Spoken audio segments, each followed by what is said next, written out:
안녕하세요. 엄마 손은 금손 마마 고드핸드입니다. 오늘도 부모님과 아이들이 함께 즐겁게 읽을 수 있는 아이들의 연령대에 맞는 영어책을 추천해드리고 책의 내용을 보다 효과적으로 이해할 수 있도록 독서 후 아이들과 할 수 있는 간단한 학습 활동을 여러분들께 제안해드리고자 합니다. 저와 처음 만나시는 분들을 위해서 저는 시카고에서 이중 언어를 하는 아이 둘을 키우고 있는 엄마고요. 미국에서 문헌정보학 석사 학위를 취득했고 한우리 독서 지도사 과정도 수료했습니다.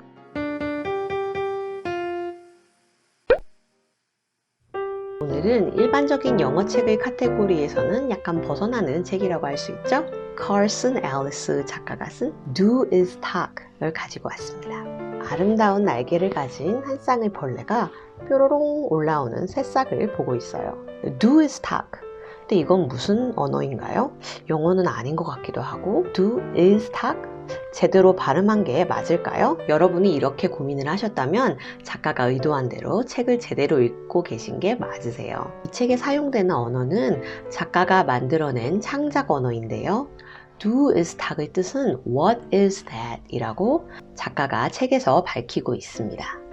이 책의 저자이자 일러스트레이터인 카슨 앨리스는 독자들이 텍스트에 국한되지 않고 자신만의 해석과 상상력으로 책을 읽어나가길 바라면서 책을 만들었습니다. 사실 텍스트를 전혀 보지 않고도 섬세한 그림만으로도 아이들과 즐겁게 읽을 수 있는 책이에요. 책을 살 때 부모님들은 이 책은 우리 아이에게 좀 너무 어려운 것 같아 혹은 너무 쉬운 것 같아 이렇게 고민을 많이 하시잖아요. 그런데 이 책은 그렇게 고민하실 필요가 없어요. 다양한 방법으로 아이의 연령대에 맞춰서 읽을 수 있는 책이기 때문인데요. 영유아들은 그림 중심으로 책을 보시면 되고요. 학령기 이전 혹은 초등학교 저학년 아이들은 책을 소리내서 읽으면서 파닉스 공부에 초점을 맞춰보셔도 좋을 것 같아요. 초등학교 고학년이나 심지어 중학생들도 이 책을 읽을 수 있는데요. 책에 나오는 창작 언어의 문장 구조를 파악해보고 그 뜻을 유추해보면서 영어뿐만이 아니라 보다 폭넓은 언어학적인 그런 분석 능력을 키울 수가 있어요. 특히 초등학교 고학년 정도의 아이들은 이 책을 활용할 수 있는 방법이 정말 많은데요. 아이들이 창작 언어를 해석하는데 흥미를 느낀다면 언어학자들이 어떻게 고대 언어를 해독했는지 우리나라의 한글 창제에 대해서 생각해 보면서 언어학 수업뿐만 아니라 역사 수업까지도 책을 활용할 수 있겠죠. 창작 언어를 사용한 다른 작품들인 예를 들면 해리포터 같은 책들, 그런 책에 대해서 이야기해 봄으로써 문학 장르에서 창작 언어가 가지는 의미에 대해서 아이들과 같이 생각해 볼 수 있어요. 작가는 이 책이 4세에서 6세 정도의 아이들이 재미있게 읽을 수 있는 책이라고 이야기하는데요. 하지만 저는 여러 가지 독서 활동을 곁들인다면 학령기 이전 아이들뿐만 아니라 초등학생, 중학생까지도 재미있게 읽을 수 있는 책이라고 생각해요. 그래서 오늘은 아이들의 나이에 맞춘 독서 방법을 한번 가져와 봤습니다. 학령기 이전의 아이들은 그림을 중심으로 속표지부터 항상 읽어주세요. 이야기는 항상 여기서부터 시작됩니다. 특히 이 책은 디테일이 굉장히 많은 책이기 때문에 이런 작은 부분은 놓치기가 쉬운데요. 특히 오른쪽 페이지에 있는 큰 꽃나무 때문에 왼쪽의 작은 나무 그루터기에서 일어나는 일을 간과하기가 쉬워요.